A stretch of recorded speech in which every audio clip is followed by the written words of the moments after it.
সকালবেলা ঘুম থেকে উঠে ওযু না করে, আপনার ওযু থাকুক বা না থাকুক, এই ছোট্ট দোয়াটি যদি আপনি হাতে গুনে গুনে 5 বার শুধু পাঠ করতে পারেন, আপনার ভাগ্য খুলে যাবে। রিজিকের দরজাগুলোকে আল্লাহ রাব্বুল আলামিন খুলে দিবেন।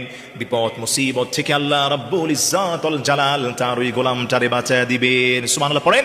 আল্লাহর যেই গোলামটা সকালবেলা ঘুম থেকে উঠে ওযু থাকুক বা না থাকুক, এই ছোট্ট দোয়াটি আপনি 5 বার হাতে গুনে গুনে পাঠ করবেন। এই ছোট্ট দোয়াটি হলো ইন্নাল্লাহা গফুরুর রহিম, ইন্নাল্লাহা গফুরুর রহিম।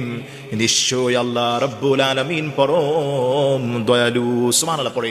আল্লাহর যেই গোলামটা সকালবেলা ঘুম থেকে উঠে ইন্নাল্লাহা গফুরুর রহিম, এই ছোট্ট দোয়াটিকে যেই গোলামটা 5 বার শুধু পাঠ করবে, ওযু করা দরকার নেই, ওযু থাকুক বা না থাকুক,